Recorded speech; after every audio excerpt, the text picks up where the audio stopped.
사람들은 말할 때에 교회를 건물로 말할 때가 있습니다. 건물은 예배를 드리는 장소일 뿐입니다. 에베소서 1장 22절입니다. 하나님께서는 만물을 그리스도의 발 아래 굴복시키시고 그분을 만물 위에 교회의 머리로 삼으셨습니다. 여기 보게 되면 그분을 만물 위에 교회의 머리로 삼으셨다 이렇게 말씀하고 계십니다. 그 말은 다른 말로 얘기하면 교회의 주인은 머리가 되신 예수 그리스도이시다 이렇게 볼 수 있고요. 교인은 머리 되신 예수님을 위해서 일하는 손과 발에 불과하다. 그렇기 때문에 교회의 주인은 머리신 예수님이시다. 그래서 교회를 허무는 일은 주님을 허무는 일임을 우리가 알아야 된다는 얘기입니다. 주님을 아프시게 하는 일임을 우리가 알아야 된다는 얘기죠. 에베소는 소아시아 지역의 중심 상업 발달 지역으로 발달이 됐습니다. 고대 7대 불가사의 중에 하나인 아데미 신전이 있고, 그리고 마술과 미신이 난무한 그 지역이 바로 에베소 지역이었습니다. 그래서 이런 세상의 문화가 에베소 지역을 지배하고 있는데, 이런 에베소에서 바울이 제3차 전도 여행을 하면서 교회를 세우게 됩니다. 에베소에 있는 회당에서 말씀을 가르치고 바울은 두라노 서원에서 2년 동안 이렇게 하나님의 말씀을 가르치게 되죠. 목회를 하게 되죠. 사도행전 19장 8절 이하입니다. 바울이 회당에 들어가 석 달 동안 담대히 하나님 나라에 관하여 강론하며 권면하되 어떤 사람들은 마음이 굳어 순종하지 않고 무리 앞에서 이 도를 비방하거늘 바울이 그들을 떠나 제자들을 따로 세우고 두란노 서원에서 날마다 강론하니라. 2해 동안 이같이 하니 아시아에 사는 자는 유대인이나 헬라인이나 다 주의 말씀을 듣더라. 2년 동안 이 두라노 서원에서 하나님의 말씀을 전하면서 전도를 했습니다. 이렇게 힘있게 복음을 전하자 에베소에 있었던 많은 사람들이 교회로 돌아오는데, 그들은 무엇을 섬겼냐? 우상을 섬겼어요. 근데 우상을 섬기는 그 책들이 엄청나게 많았는데, 그 우상의 책을 불태워 버리는데 불태운 책값이 은 5만에 달했다 이렇게 얘기합니다. 그러니까 은 5만이면 하루 품삯이 그 5만 원의 은 5만 원이라고 얘기한다면 하루 품삯이 요즘 돈으로 계산해 보면 25억 정도를 불태워 버렸어요. 그러니까 에베소 지역이 발칵 뒤집어진 거죠. 예수 믿는 사람들로 가득하게 된 겁니다. 그런데 우상업자가 있었어요. 데메드리오라고 하는 이 우상업자가 있었는데 이 우상업자가 망하게 됐단 말이죠. 그러니까 얼마나 큰 손해가 오는지 격분하여 사람들을 선동해서 바울을 이렇게 공격하게 되는 일까지 생기게 됐습니다. 이렇게 에베소 교회는 영적 전투 가운데 세워진 교회였습니다. 앞으로도 계속 영적 전투가 일어날 정황이 보이는 그런 그 교회가 에베소 교회입니다. 이런 상황에서 에베소 교회를 세우고 목회를 한 사도 바울이 2년이 지난 후에 에베소를 떠나서 지금 어디가 있냐면은 감옥에 가 있어요. 감옥에 가 있는 그 소식을 들은 에베소 교인들은 정말 바울을 걱정하며 기도를 많이 하고 있죠. 이에 바울은 또 에베소 교인들을 위로하며 편지를 보냅니다. 앞으로 다가올 환난과 고난과 역경이 있다 할지라도 너희들은 예수 잘 믿어라. 천당 가야지. 예수 믿다가 하늘나라 가야지 하면서 그 영광스러운 교회가 얼마나 대단한가를 알게 되고 하나님이 얼마나 위대하신가를 상세하게 이 에베소 교회에 편지를 하면서 하나하나 교회가 얼마나 소중하고 하나님이 얼마나 소중하고 성령 충만함이 얼마나 대단한가를 하나하나 말씀을 드리고 있는 것이 에베소 교회 전체 내용이라고 볼 수가 있습니다.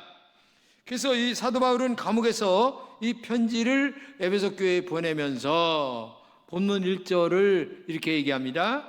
하나님의 뜻으로 말미암아 그리스도 예수의 사도된 바울은 에베소에 있는 성도들과 그리스도 예수 안에 있는 신실한 자들에게 편지하노니.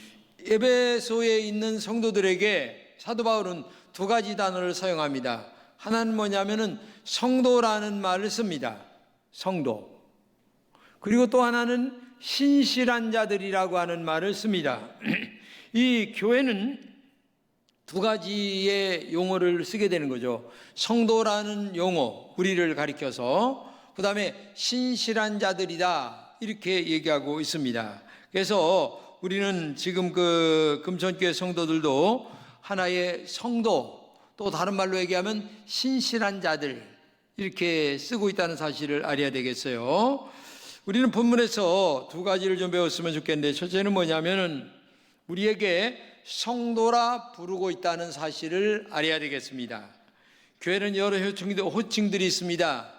교회 집사님, 권사님, 장로님, 목사, 형제, 자매, 여러 호칭들이 있는데 그 중에서 가장 축복된 호칭이 뭐냐면 성도예요. 성도. 자, 처음 교회 출석한 성도를 갖다가 성도라 이렇게 부릅니다. 믿음의 초보자를 의미하죠. 그러나 성도라는 호칭은 믿음의 초보자에게 붙여지는 이름도 되겠지만은 굉장히 소중한 이름이라는 것을 우리가 알아야 되겠습니다. 한글로 성도라는 말은 감이 잘 안 옵니다. 영어 성경에 보게 되면 이 본문의 성도라는 말을 세인트라고 얘기합니다. 세인트라고 하는 말은 뭐예요? 성자. 아주 대단한 말이죠. 성자라는 말로 번역하고 있어요. 바울은 지금 에베소 교인들을 성자라고 지금 부르고 있다는 얘기입니다. 성자는 거룩한 자란 말입니다. 거룩하다고 하는 말은 세상 사람들과 많이 구별되어 있다, 그런 말을 얘기하는 거죠. 하나님께 특별하게 세상에서 구별된 너희라는 사실을 너희들은 알아라. 하나님이 우리를 부르시고 세상에서 구별해 주셨기에 우리는 성도가 되었다, 이것을 얘기하고 있는 겁니다. 그렇다면 우리는 성도로서 구별된 거룩한 삶을 이 땅에서 살아가야 될 책임과 의무가 있다고 하는 사실을 우리가 알아야 되겠습니다. 그런데 중요한 것은 성도라고 하는 말은 외적인 말보다는 이 속사람, 즉 내면의 세계를 말하고 있다는 사실을 알아야 돼요. 그러니까 보편적으로 성도 이렇게 되게 되면 그냥 뭐 아무개 성도 이렇게 얘기하지만 깊은 면으로 이것을 들어가면 바로 내면의 세계가 성도가 된다. 즉 내면과 하나님과의 관계가 바르게 된 사람을 성도라 이렇게 부른다, 이렇게 얘기하고 있는 거죠. 성도는 눈에 보이지 않지만 하나님만 알고 계시는 우리의 속사람을 얘기합니다. 우리의 속사람의 하나님과 깊은 관계를 맺고 살아가는 그런 영적 관계가 깊은 사람을 갖다가 성도다, 이렇게 얘기하고 있다는 얘기예요. 이것을 시편에서는 영혼이다 많이 얘기합니다. 영혼은 하나님과의 관계를 소중하게 연결짓는 것을 얘기하죠. 영혼은 하나님과의 연결될 끈이 끊어지지 않고 하늘 날아갈 때까지 계속 연결되어져 있는, 하나님과의 관계가 바르게 되어 있는 상태의 사람을 바로 성도다, 영혼의 끈이 하나님과 연결되어 있는, 즉 내면의 삶이 하나님과 연결되어 있는 사람을 갖다가 성도다. 그래서 성도는 외적인 것보다는 내적인 것에 더 많이 힘쓰고 있고 애쓰고 있다고 하는 사실을 우리가 알아야 되겠습니다. 시편에 보게 되면 다윗이 하나님 앞에 죄를 크게 집니다. 간음죄도 짓고 그 다음에 살인죄도 짓습니다. 근데 이렇게 하고 나서 회개 기도를 하게 됩니다. 다윗은 51편 1절에서 5절에 이렇게 기도를 합니다. 하나님이여 주의 인자를 따라 내게 은혜를 베푸시며 주의 많은 긍휼을 따라 내 죄악을 지어 주소서. 나의 죄악을 말갛게 씻으시며 나의 죄를 깨끗이 제하소서. 물은 나는 내 죄과를 아오니 내 죄가 항상 내 앞에 있나이다. 내가 주께만 범죄하여 주의 목전에 악을 행하였사오니 주께서 말씀하실 때에 의로우시다 하고 주께서 심판하실 때에 순전하시다 하리이다. 내가 죄악 중에서 출생하였으며 어머니가 죄 중에서 나를 잉태하였나이다. 지금 이 다윗이 시편에 그 고백하는 기도의 내용을 보게 되면 죄에 대한 고백을 하죠. 그런데 이것은 보이는 죄가 아닙니다. 내면에 자기가 알고 내면에 하나님만이 알고 있는 죄를 얘기하는 겁니다. 그러니까 하나님과의 깊은 연결된 그 고리가 하나님과의 관계 속에서 끊어지지 않기를 바라는 너무나 깊은 기도를 드리고 있는 거예요. 에? 이거 뭐 사람이 알고 모르고가 문제가 아니고 하나님 앞에서 나의 내면이 얼마나 하나님과 끊어지지 않는 그 관계를 유지하고 싶은 정말 그 사모하는 심령, 애타는 심령을 지금 얘기하고 있는 절규하는 기도를 지금 얘기하고 있는 거죠. 다윗의 이 기도는 눈물만 흘리는 기도가 아닙니다. 피눈물을 흘리는 기도입니다. 마치 예수님께서 겟세마네 동산에서 기도하실 때에 땀방울이 핏방울처럼 된 것처럼 온 몸과 마음 깊숙이 해서 하나님 앞에 나의 죄가를 용서해달라고 하는 그런 아주 깊은 기도를 하나님 앞에 드리는 하나님과의 내적인 관계가 연결되고 끊어지지 않기를 원하는 그런 그 내면의 기도를 지금 하나님 앞에 드리고 있다. 7절에는 더합니다. 한번 생각해 보세요. 우슬초로 나를 정결하게 하소서. 내가 정하리이다. 나의 죄를 씻어주소서. 내가 눈보다 희리이다. 9절에서 15절입니다. 주의 얼굴을 내 죄에서 돌이키시고 내 모든 죄악을 지워주소서.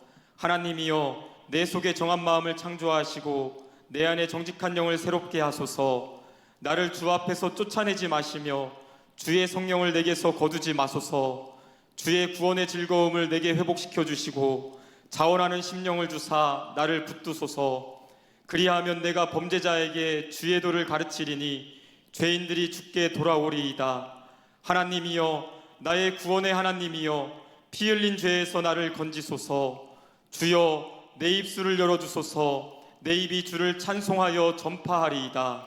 자, 이 기도를 들어보게 되면 이런 회개 기도는 가슴을 쥐어짜는 회개 기도입니다. 통곡의 눈물을 흘리는 기도입니다. 온 마음으로 드리는 기도입니다. 그냥 입술로 드리는 기도가 아닙니다. 영은 깊숙이 해서 하나님의 마음을 흔드는 기도입니다. 그냥 입술에서 중얼거리는 그런 기도가 아니에요. 정말 영혼과 눈물과 온몸으로 그 진액을 짜서 드리는 진정한 회개의 기도가, 즉 하나님 앞에서 끊어지지 않고 하나님과 연결되고 싶은 그 애절하고 간절하고 그 내면 깊숙이 해서 나오는 그 기도가 바로 다윗의 기도라는 사실을 우리가 알 수가 있죠. 혹시나 하나님과의 관계가 끊어지면 어떨까? 나는 죽습니다. 하나님 큰일 납니다. 하나님 나를 살려주세요. 이런 그 내면의 깊은 기도가 지금 다윗이 드리는 기도죠. 성도는 영혼과 내면이 하나님께 항상 연결되어 있는 것을 말합니다. 우리는 하나님과 연결되어 교회를 다니죠. 하나님은 우리의 내면을 보십니다. 마음과 영혼을 보십니다. 우리의 속사람을 보십니다. 사무엘 16장 7절입니다. 여호와께서 사무엘에게 이르시되 그의 용모와 키를 보지 말라. 내가 이미 그를 버렸노라. 내가 보는 것은 사람과 같지 아니하니 사람은 외모를 보거니와 나 여호와는 중심을 보느니라 하시더라. 네, 사람은 외모를 중요 여깁니다.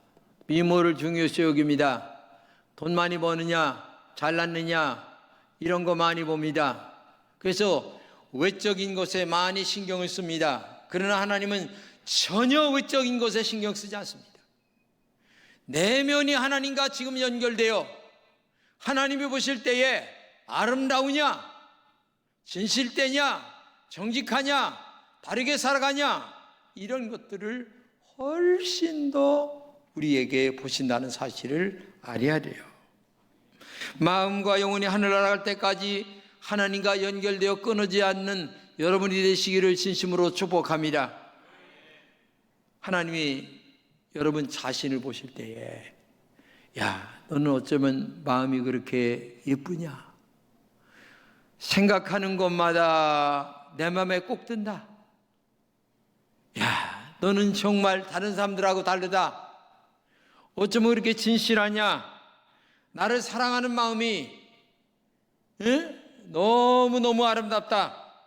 나의 피값으로 사신 교회를 사랑하는 마음이 너무너무 아름답다. 그래, 네가 나를 이렇게 사랑하니 나도 너를 사랑해 주마 하시는 마음을 갖고 있는가?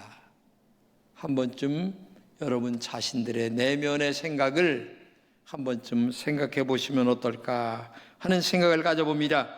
그렇기 때문에 사도 바울은 바로 이 성도라고 하는 말 자체가 바로 우리의 보이지 않는 속사람인 영혼의 끈이 하나님과 지금도 연결될 수 있도록 끊어지지 않는 자신의 내면의 세계를, 죄가를 하나님 앞에 진실하게 고백하면서 하나님, 나의 영혼이 하나님과 끊어지지 않게 해주세요. 나의 죄가를 용서해 주세요. 어떤 나의 이익과 손해 이런 게 중요한 게 아니고 정말 하나님 앞에 영혼의 끈이 끊어지지 않기를 이렇게 기도하는 것이 바로 진짜 성도다운 성도. 이게 진짜 하나님의 자녀다운 자녀. 이런 내면의 세계가 하나님과 더 진실하게 연결되시기를 진심으로 축복합니다. 이게 성도라는 사실을 알아야 되고, 두 번째는 신실한 자들이라고 부르고 있습니다. 본문에 말한 신실한 자를 원문으로 번역하면 믿을만하다, 신뢰하다, 신임하다 이런 말입니다. 본문이 말하는 신실한 자들은 하나님 편에서보다는 조금 더 다르게 사람 편에서 볼 적에 믿을만한 이런 것들을 암시하고 있다는 것을 알아야 돼요. 성도라는 것은 보이지 않는 내면의 세계를 얘기한다면, 신실한 자들이라고 하는 말은 사람들이 볼 때에도 믿을 만한, 저 사람은 정말 장로님다워, 저 사람은 정말 집사님다워, 이러한 말을 들을 수 있는 것을 얘기하고 있다. 하나님은 우리가 성도로 부르시면 우리는 하나님의 부르심에 응답하여 신실한 자로 살아가야 된다는 얘기입니다. 우리는 어떤 사람이 성도인지 아닌지 알기가 어려워요. 왜? 내면의 세계를 어떻게 알 수가 있습니까?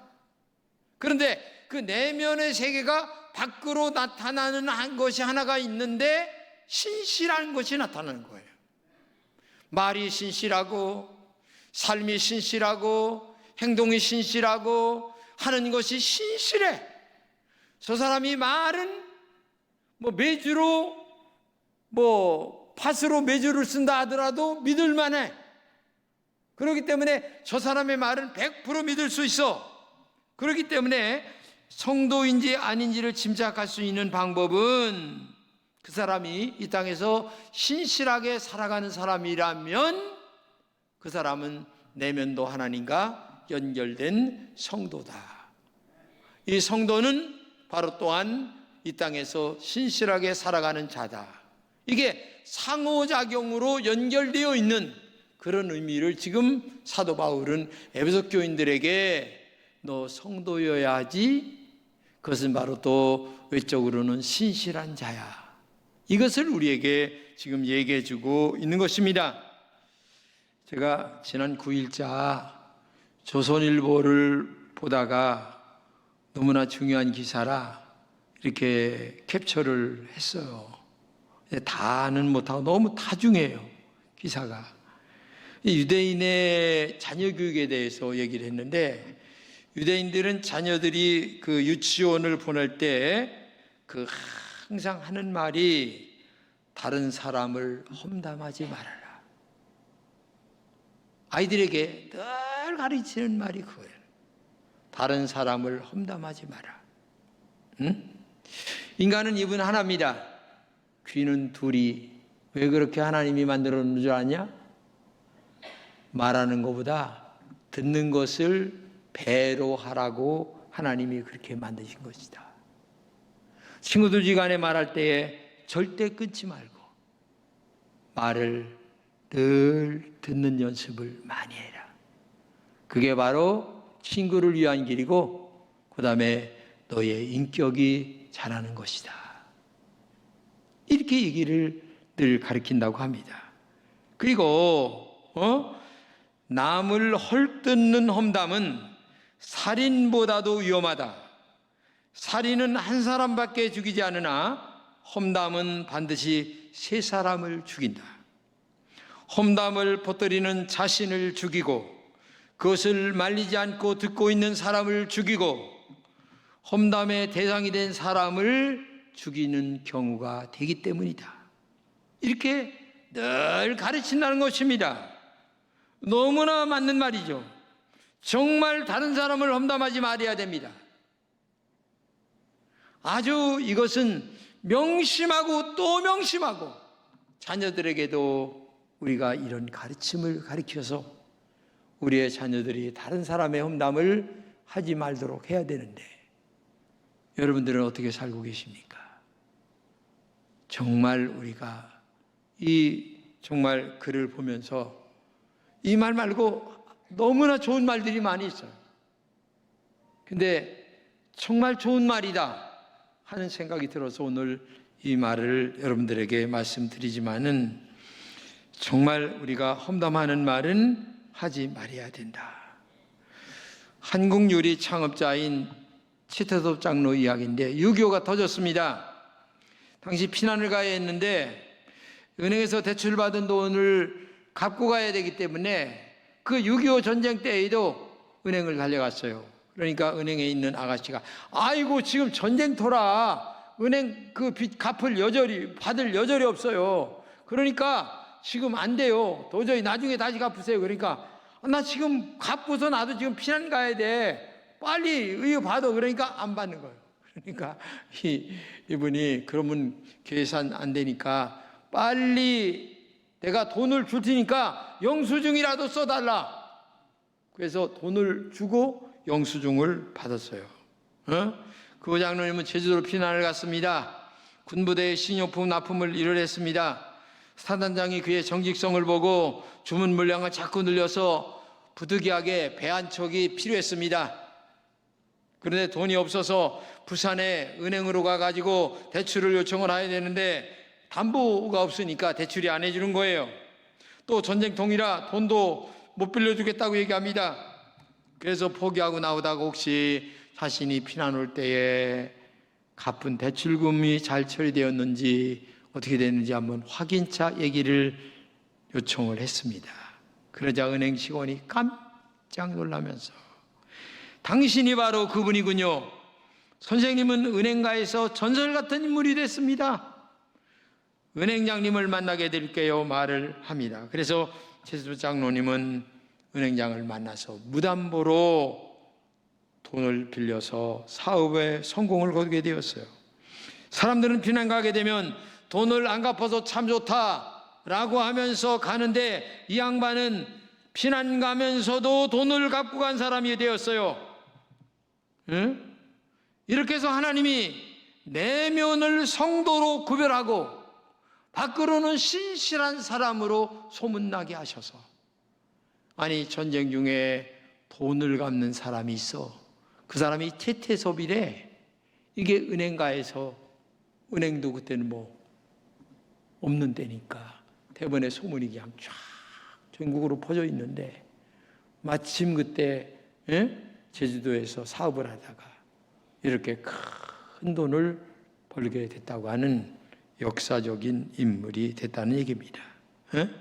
이분은 신실한 성도로 하나님 앞에 살려고 대출금을 갚았는데 그것이 신실한 사람으로 드러나게 되어서 오히려 좋은 결과를 가져오게 됐다는 얘기입니다.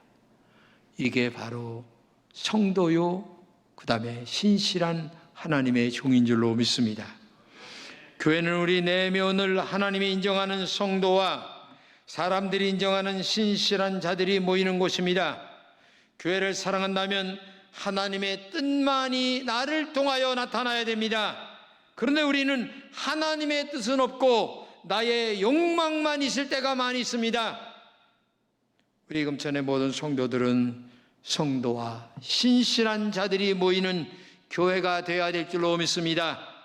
그런 교회가 은혜와 평강이 넘치는 건강한 교회로 세워지는 것입니다. 먼저 우리 내면이 주님과 하나로 연결된 성도로서 바르게 살아가는 진한 양심이 여러분들에게 있기를 진심으로 축복합니다. 그리고 그 양심이 외적인 것들로 나타나 신실한 자들로 살아가는 은혜가 있어야 돼요.